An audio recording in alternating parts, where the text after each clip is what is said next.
Hello everyone, my name is Jaybird and welcome back to Lucid9.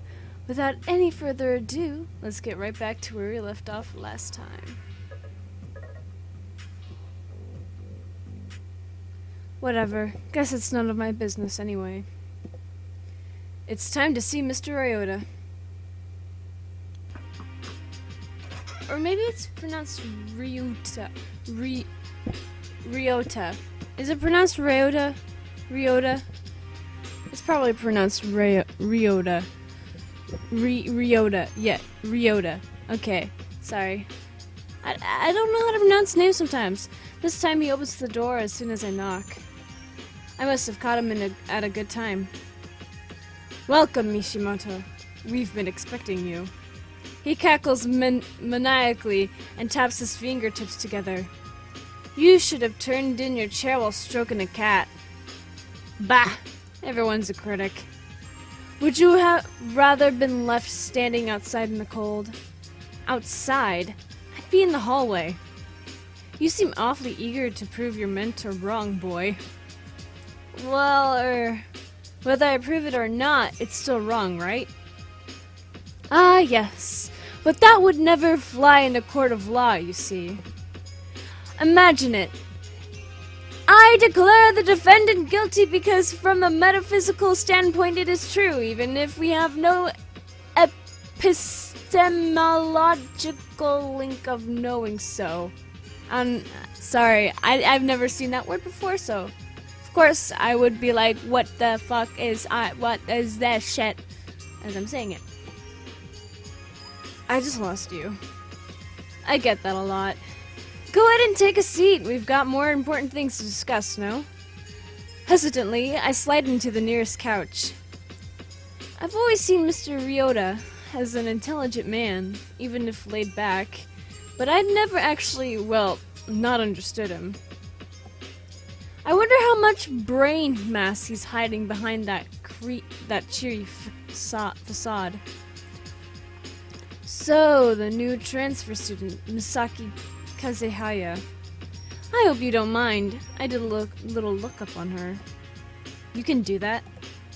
Well, there's no explicit rule saying I can't use the confidential databases. I'm pretty sure that there is. Nope. I may be faculty, but I'm not a teacher. It's only stated that the teachers have to request special permission. I checked the loopholes. Something feels wrong about this. What did you find out?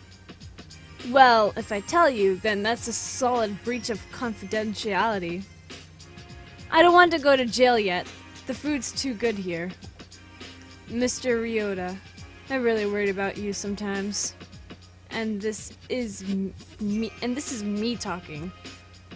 So instead, I'd like to hear your thoughts on the matter, Yama. How did you two meet? And you mentioned that she left? Yeah. Ooh. Oh. Oh, what is this? Oh.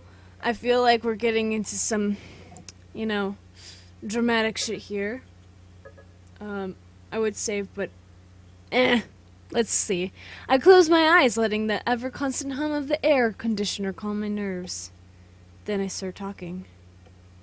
Oh, it's practically subconscious.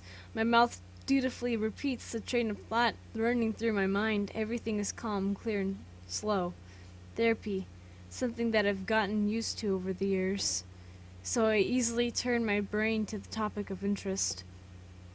Misaki Kazehaya. I'd met her when I was young. Not too young, a baby still forming thought patterns and ideas about the world, but young enough to be highly impressionable. Oh. Oh, this is beautiful! Oh, this is gorgeous looking. Sorry. It had been on a day when I thought nothing could make me smile. Not the vibrant lanterns strewn between the roofs of multicolored booths. Not the festive rhythm of the taiko drummers urging on the parade of light-bearing dancers, not the stands in which a variety of nutritionally questionable foods were being served. Not even Rui. Rui, who dragged me out of the house despite my best efforts to stay miserable. It was only around an hour into the festival, but I was ready to go. When Rui went to the bathroom, I seriously considered ditching her and going back to my room.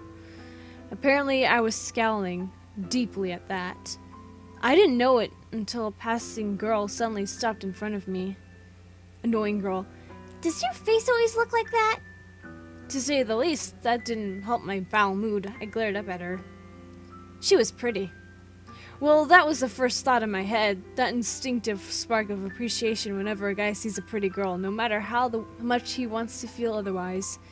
Her hair was braided back into an elegant half updo, light ebony curls framing her porcelain face, big eyes, long eyelashes, pointed chin, the kind of traditional beauty you might see in a Komodo commercial.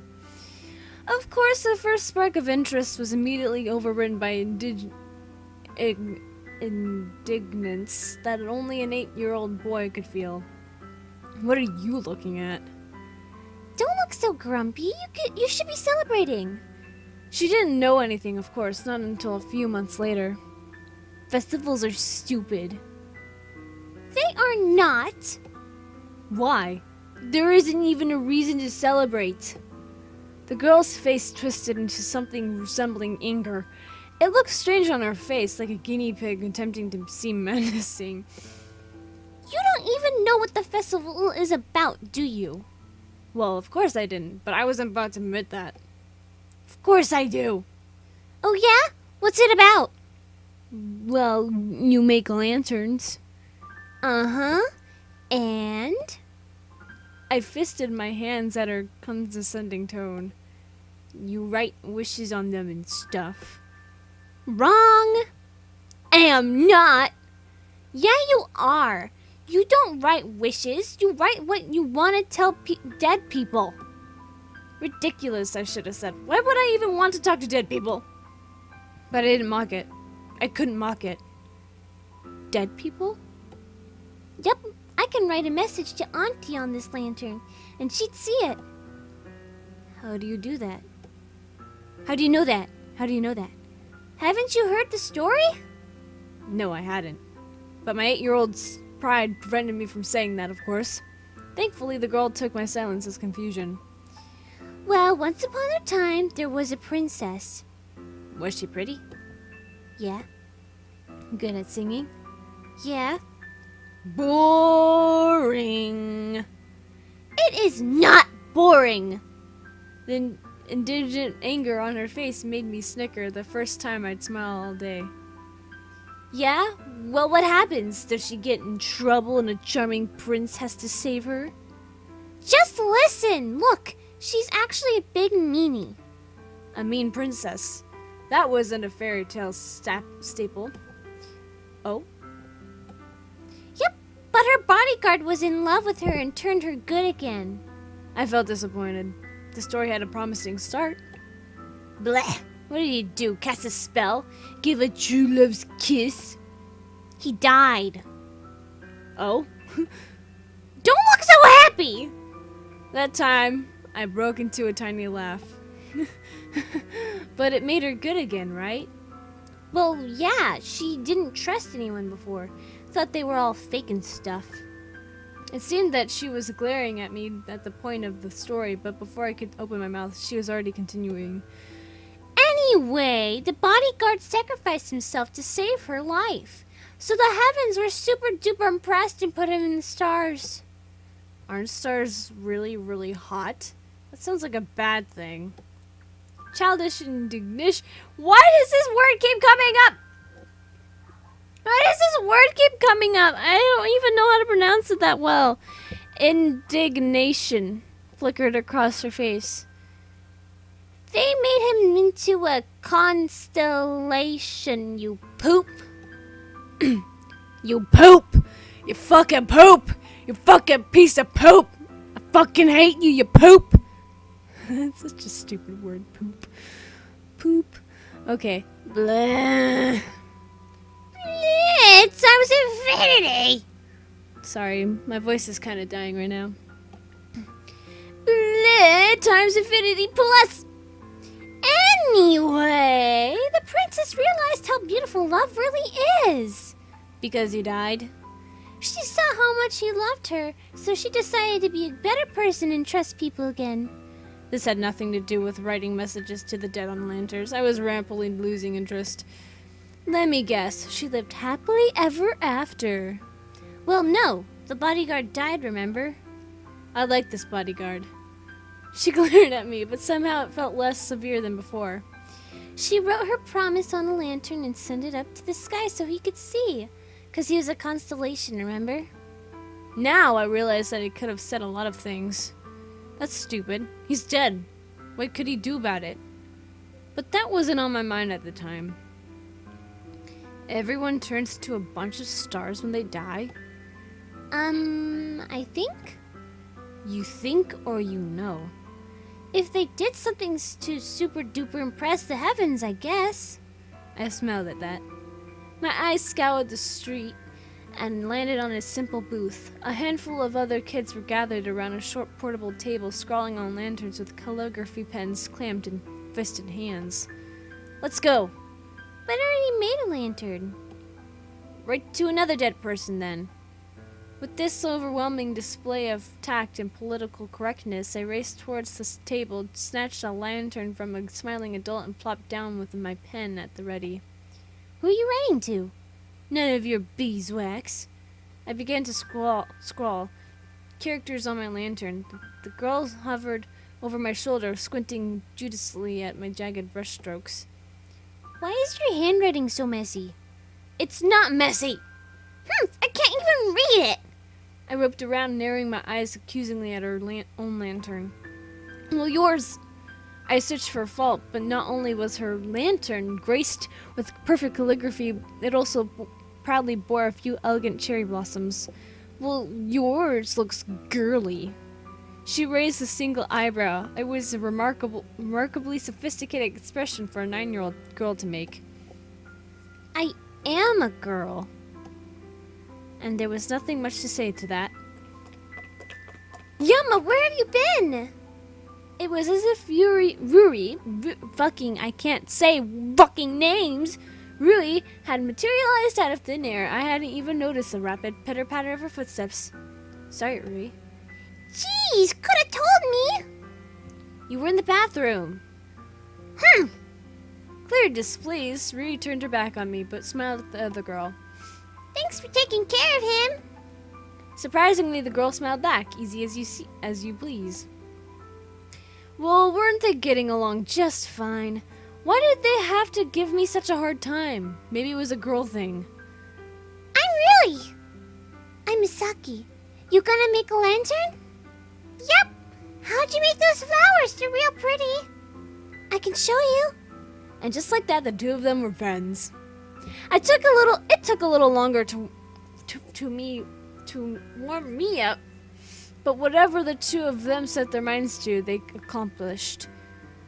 Oh, they had always been that way, so fiery, so capable, so lovely.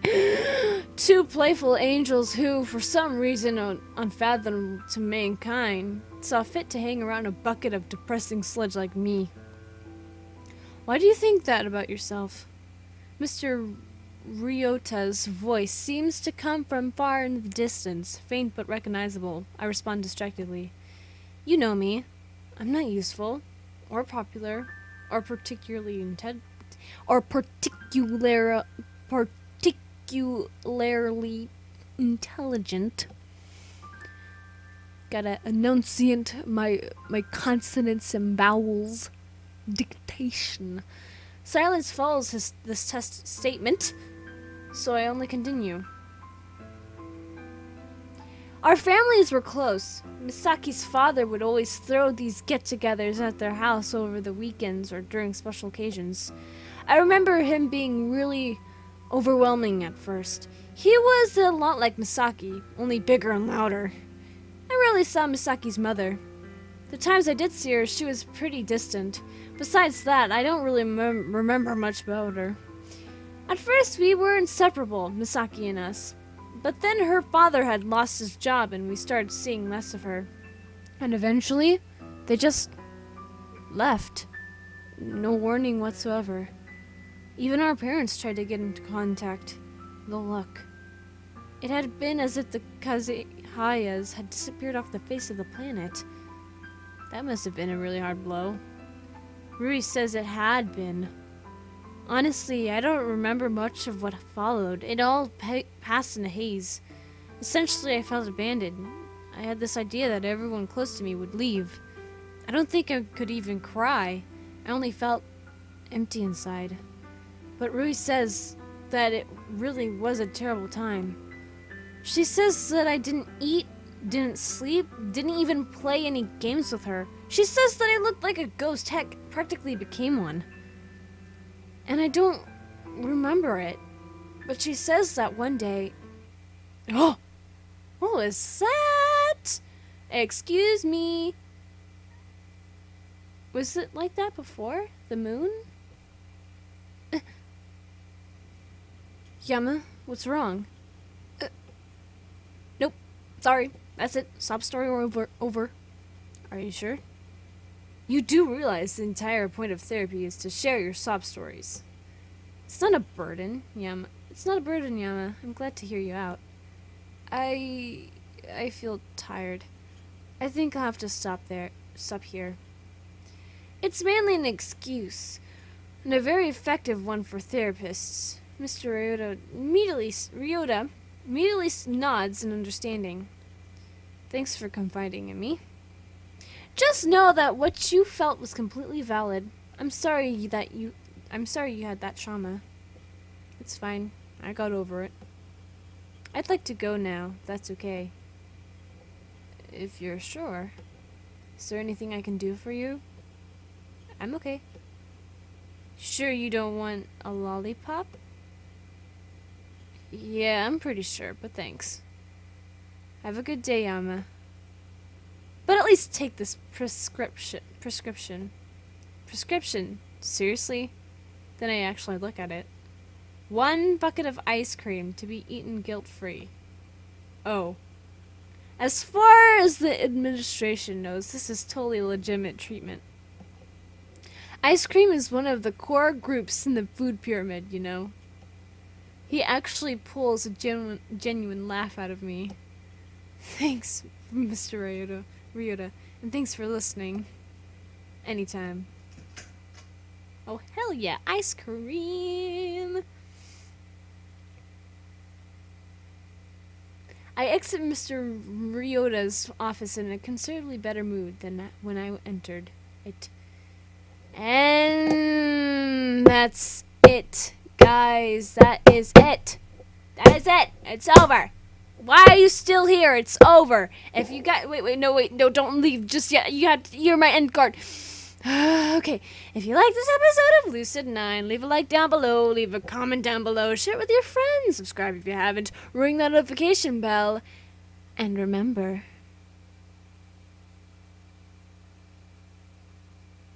I prescribe you 1 gallon of ice cream to be eaten guilt-free and die safely. Bye-bye.